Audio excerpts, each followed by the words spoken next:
Welcome back. Still doing dailies, and now we're gonna watch "Be a Loser: The Philosophy of Henry David Thoreau." Um, I've only read like a few, I don't say articles, but it was like essays on Thoreau. Maybe watched like a few videos, and I've watched a lot of videos. So the fact I've only seen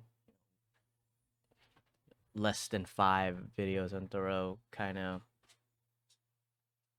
it's interesting because it's a new philosopher that I'll be reading up on, and they're always interesting to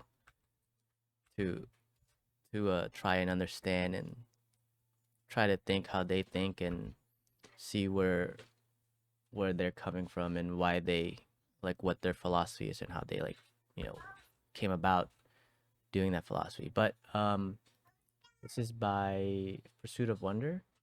Sponsored by the self-care app Fabulous.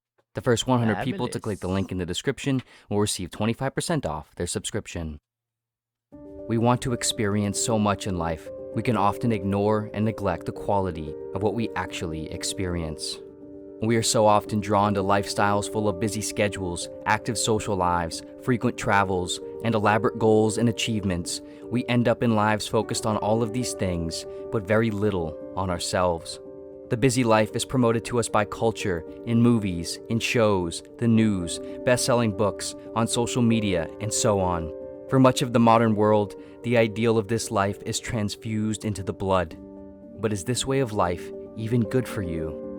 Since oftentimes people who live very simple, modest, quiet lives are viewed as unexceptional, unsuccessful, losers, and so on, it can perhaps be Losers. hard to see a quiet, simple life of relative obscurity as something appealing, noteworthy, intentional, and difficult.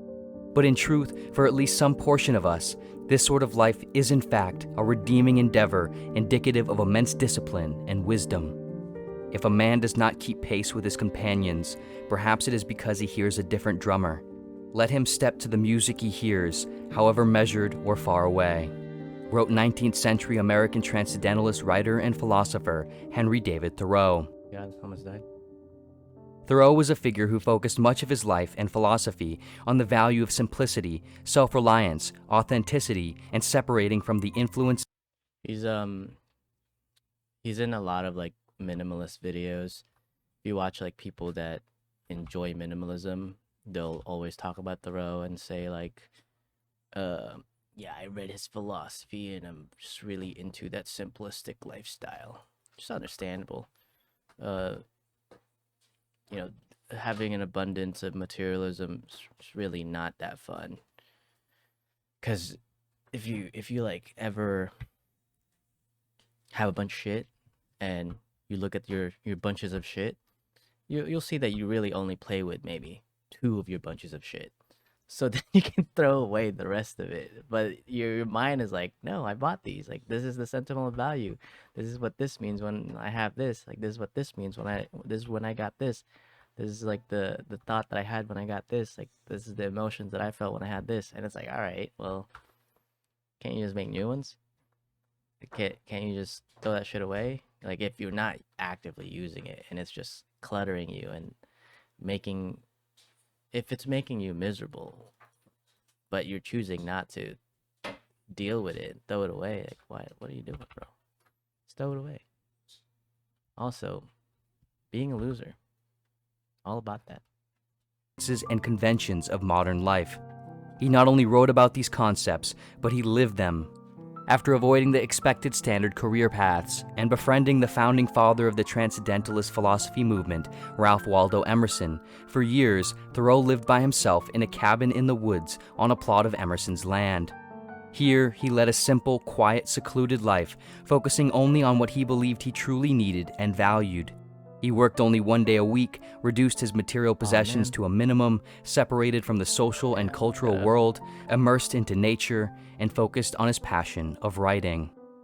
During this time, he wrote his masterwork, Walden.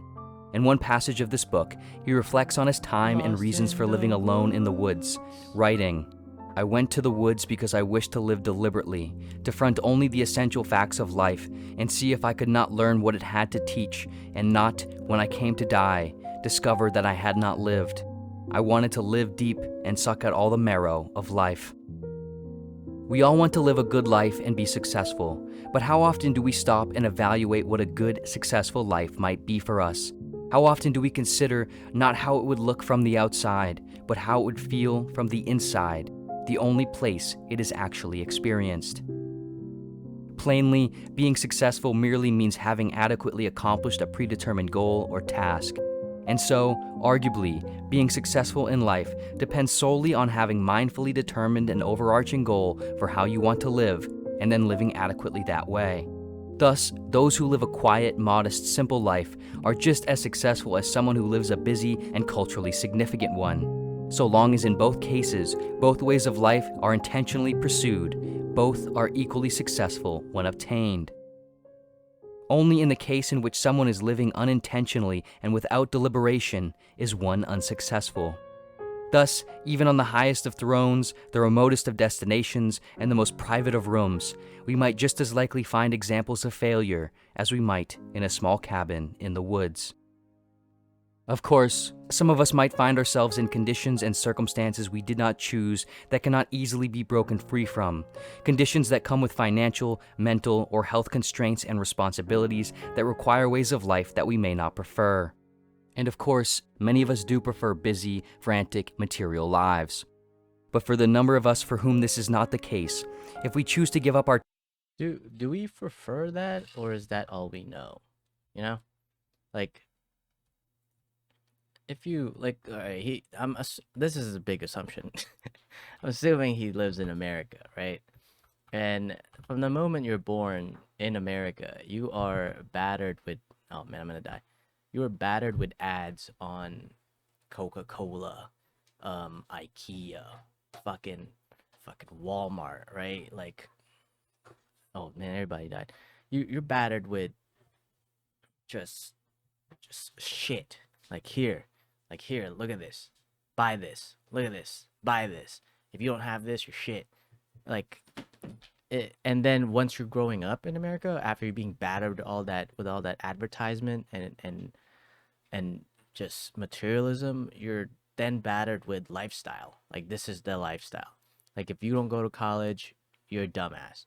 If you don't get a six-figure job, you're poor. If you don't live here, like you're lower class.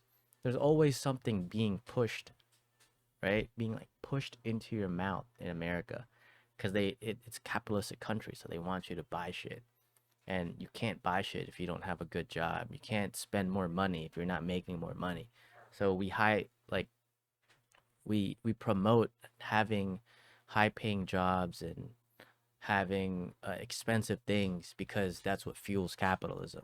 That's if we don't have the high paying jobs and the people being the consumer that they are, then capitalism just doesn't work. If everyone was fine with making a small amount of money and living uh, a humble life and not having an expensive car, capitalism shut down. Because then what's the point of making an expensive car? What's the point of making luxury goods? What's the point of making a condo if everyone's like, yeah, I'm fine with a cabin. Like I got a toilet, I got a shower, I got a fridge. Like I'm fine. Like it then capitalism just doesn't work. But that's like America. I can't really speak for anywhere else and how they advertise and how they promote a culture and lifestyle since I don't know much about those yet. Um so that I feel like uh people don't that's why people use the word loser and put the connotation that they put in it, right? But if you just look at a word, it's just a word. Then you have to use more words to find a meaning to that word. And then once you know the meaning of that word, you put emotions into those words, and that's when it bogs you down. Like you're putting your own emotions into these words. But at the end of the day, they're all made up. All made up. Everything is made up by someone. That's just a word. So, but you know, if you want to be cool, gotta be a loser. Time to people and things we don't value that take us from people and things we do, where a different, accessible orientation of our life would not require this, then perhaps we have ventured the wrong direction and would benefit from some amount of simplification, or at the very least, a reasonable renovation of our lives. Inevitably, we all must give up some portion of our time to people, things, and tasks that we do not want to. But the essential question we must ask ourselves, when we can, is how much, why, and for what. We all know that time is the only commodity that cannot be earned or bought back when it is gone. And in a fundamental sense, it is the only thing we truly. Oh, didn't I say that in a few videos ago? I don't know when I said it, but keep telling people. You gotta not care about the money. Because I had this one video where I was talking about making money, right? And how to become a millionaire, there's only like you only have so much time, and you can only make so much money with the amount of time you have. So to make more money, you need to be a leech and siphon off people or workers and take their time and make productivity with their time, because that's productivity plus time, or productivity times time equals money. Like if you want to make like a fucking formula out of it, you can only have so much productivity with the amount of time that you have. And if productivity means profits and margins and money, then you can only really have so much with what you have as an individual person. So that's why there's no billionaire that was just a billionaire from the work that he's done. Like at some point there might be a person that makes a software and he puts it on the internet and he charges people for that software, and it was just him that made it, and then it's like a really useful software, so he becomes a billionaire that way. Then he's an outlier, right? Like he figured out that one thing that he doesn't have to spend too much time on, that can reach multiple people, multiple by multiple I mean like billions of people. Then he just increased his productivity value way up. But in a sense, like Amazon, like you can't have something like that without more people. In a sense, like Microsoft, you can't have the innovations without more brains, right? Like you'd have to be a true genius to be able to make one thing by yourself and to reach billions of dollars from that one thing. It's just very hard to do. But yeah, you got to respect the amount of time you have.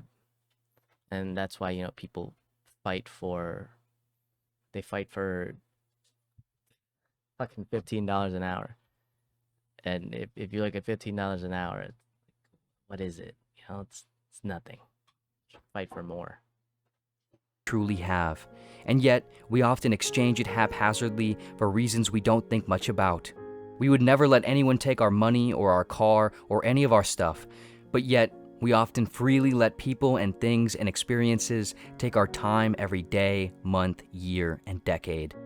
And here is where we might call upon Thoreau, Emerson, and other great thinkers alike to realize the value of our deliberateness and focus on our time, our perception, and the internal experience of our lives, and not on things, other people's opinions, and that which we cannot control outside of ourselves. This is like speaking to me because um, I haven't worked in, I don't know, like 3 years, going on 4 years or something. And people always ask me like, why don't you like get a real job? Why don't you have a job? Um, and I can never like truly answer it, other than like I don't want to. Like this is what I enjoy right now, and this is what I'm enjoying. And the jobs that I do want, like the ones that I'm willing to give my time to, like they're pretty hard to get. So it's gonna take patience and time to get those jobs. And people are like, well, you can work at, there's nothing wrong with working at McDonald's or Target or, fast food, like these chain restaurants and whatnot. But like what am I trading? Like, yeah, I'm getting $15 to work an hour every day, and then I have to travel an hour to get there through traffic and rush hour and whatever the fuck they call it when you're driving, and people like going home, so like you waste time there. And I'd rather do things I enjoy. Like I enjoy writing. I enjoy um, making these videos. I enjoy watching these YouTubes and learning. I enjoy playing games. I enjoy spending time with my family. And you right now you only see me as, if you even watch my stuff, you only see me as like this person that plays games and like does YouTube. But um like I'm also a dad who does things with their family and like hangs out with them, and raising young kids that, you know, would be in a daycare if I was working like over the summer. If they're not in school, they'd be in a daycare. And when I make these videos, I also make these videos so that when I'm dead, when I'm dead in a pretty long time, there's something that they can look back on. Like that's the under assumption that YouTube will still be here, but like there'll be something that they can watch and see my train of thought, and see how I was when I was young and how I've changed over the years. And I've always wanted to do something like this because I'm kind of treating it more of like a diary, like a personal diary rather than trying to be a YouTuber. And before, I definitely was like trying to be a YouTuber, and it was pretty fun. You could watch like the earlier videos. I was like following the format, and I was doing what other people are doing, and just doing like I'm sure if I kept doing it the way that they do it and how their format is structured and how they like think of creative videos and do creative editing, I could have learned more ways to edit. I could have had greater ideas and progressed through that slowly but surely. But then the more I did it, the more I thought about like, well, why am I doing that? Like, do I really want that? Because if I do that and follow their structure and I do end up getting a following, would I keep wanting to do that for the rest of my life? Even if it made you great money, would you keep wanting to do that for the rest of your life? Is that something that you actually really enjoy doing? And for me, no, it wasn't. It was just something I didn't enjoy doing. So I've been slowly trying to figure out like, what do I enjoy doing and why do I want to do that and why do I enjoy doing that? And the more I try to do things and the more I do certain things, the more the rationale comes in and the meaning comes in, and slowly but surely it like gets tailored to something more specific. And while I like was doing these and watching these philosophers, I've realized that like damn, like I wish, like, when people die and people say like, oh, I was like, I'm getting older, so more people are like dying around me. It's like, oh, I wish I had like I had my old phone that had like their last voicemail or their last text messages or the old pictures I had. Like, oh, I wish I could go find those photo books that had me as a kid with them. And that's why I don't really edit, because like, sometimes the kids will be yelling and they'll be in the background, or they'll just pop up and they'll be like, hey, what are you doing? Like, I think that's cool. I think that's something that they can look back on and just see what the hell I was talking about, and my personality, and um, the type of things that interested me. And maybe when they're in college and they're having a bad day, they can just go back on these and read these and watch me play a game, because like I'm a gamer, right? I enjoy games and I play video games, and this is what I do. This is what my kids see me doing on my free time. If I'm not playing games with them, I'm playing games over here. If I'm not doing school, I'm playing games. If I'm not playing games by myself or with Alexis, then I'm playing games over there with them in the PS5. Or we're watching TV, we're watching a documentary, we're watching a movie. can't really watch movies on YouTube. You hear the baby, but it's something that I actively do with them. So the more I thought of that, the more I'm like, well, when I'm gone, maybe they'll enjoy me playing video games and watching these like mini documentaries.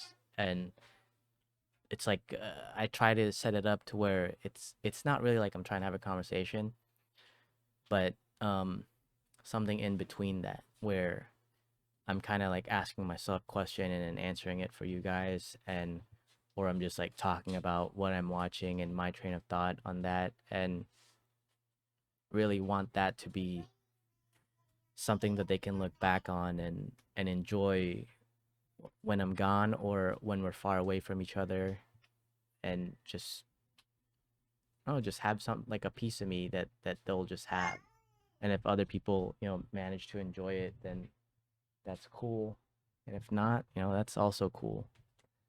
No point in pushing it like I was before. There's no point in like trying to fit the format that's popular and trying to do think pieces on what's current in the world to try and get clicks and views.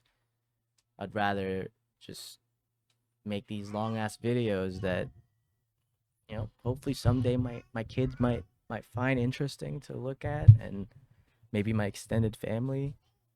You never know. I have a pretty big family, and one day I'll be old and decrepit, and I will have lived a very full life, and hopefully they'll look back on this and be like, damn, grandpa cool as shit. Fuck. In short, Thoreau wrote, I am convinced, both by faith and experience, that to maintain oneself on this earth is not a hardship but a pastime, if we will live simply and wisely. Perhaps we don't always need to take that new job with those greater responsibilities, accept that invitation to that concert or that party, go to that place we've seen everyone go, keep as many relationships with as many people as we can, try to keep up with everyone we know and see online, or buy that new version of that new thing. Perhaps, rather, for some of us, we would be better served by focusing on how to draw down the items on the to-do list, the events on the calendar, the people we engage with, and instead, keep a relatively concise schedule with just a few important things and a few important people. In truth, an exciting life is a life in which we are excited to be alive, not necessarily one in which we are always frantically doing things. There is nothing impressive about living a life you do not like if you do not have to. And there is great virtue and heroism in simply staying sane, kind, spending meaningful time with the few close. What are you doing? You in a spaceship? Baby's in a pamper box, riding around. Spaceship, broom, broom. Broom, broom. Loved ones, and maintaining authenticity in one's work and life. Of course, none of this is to make light of the difficulty of doing such a thing and living such a way. Swimming against the current of social conventions, of personal and cultural expectations of what you're currently doing, is like trying to get back to the shoreline while the force of the ocean's current pulls you further and further out to sea. And moreover, the ambiguity of what we actually want and what is actually good for us is always present. The temptation of the alleviation of responsibility by just letting the current take us and living how others live, defining success and excitement how others define it, spurs in every post on social media and intimates in every encounter in which we are asked, "What do you do?" But in the words of Thoreau, rather than love, than money, than fame, give me truth. To find truths and values, Thoreau looked to nature, independence, and a life of simplicity. But arguably, where we look is perhaps far less important than why we look where we do. It is in Thoreau's deliberateness that we should draw inspiration from, not necessarily his lifestyle.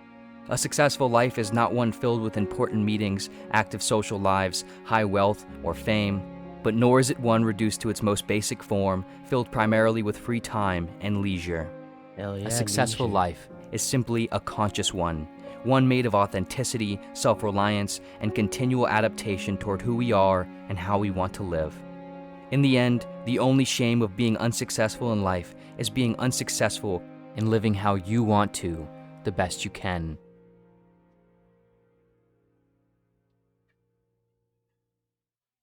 This video was sponsored by Fabulous, an essential part of simplifying.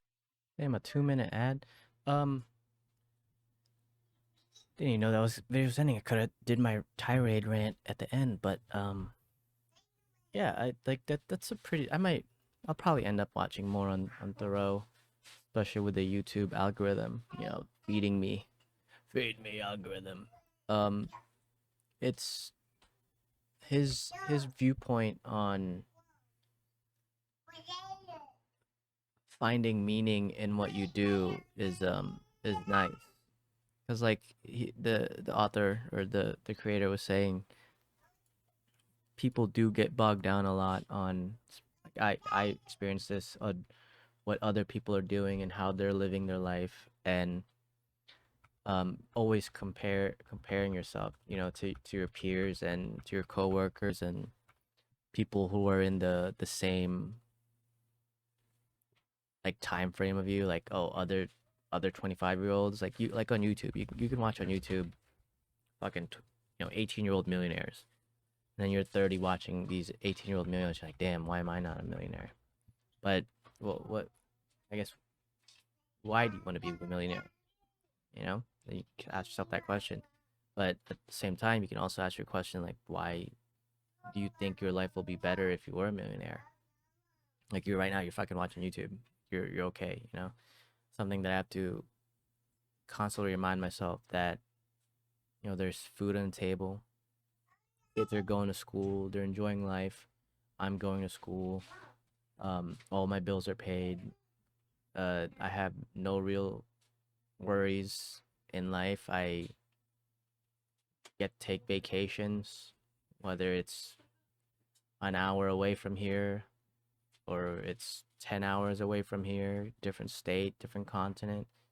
I always find a way to enjoy the time that we're having. And I think that just trying to learn more of living a balanced lifestyle and instilling good values to my kids. And right now, the only way I see myself doing that is by being more mindful, being more conscious, and being more understanding. And to do that, I need to watch these videos and learn and seek to understand the different variations of a person. Because even if you don't fully relate to these videos, not my videos, but the videos I'm watching, even if you don't fully relate to them, there is still a small part that could speak to you, that you could probably, if you look deep enough, you could be like, yeah, I feel that sometimes, or yeah, I understand that, or like, yeah, that could be me to a T, right? Like that could be just you, or like, that's a little bit of me, like, maybe a little part of me. But the more you watch these, the more you understand yourself, and you kind of compare these trains of thoughts and the type of people they describe, the more you'll see that um that is a small part of you. Because these things, these philosophers and other people's teachings, like religion, science, math, all that, like that's what you grew up in. If you live in America, that's what you grew up. Like, they teach you base level, and like they dip your toes into all these little things, and it kind of like makes you a person. And then, if the more you look at it, the more you can be like, okay, that's how I experienced that when I was in high school. Like, I remember experiencing that when I was there. I remember doing this when I was there. So I watch these to essentially understand myself better, so I can teach my kids the traps that I fell into, the things that I did wrong, and the things that I did right. Like, you don't want to just be negative about yourself the whole time. You want to be balanced. Yeah, it was good. Definitely gonna watch more of him. I'll see you guys later.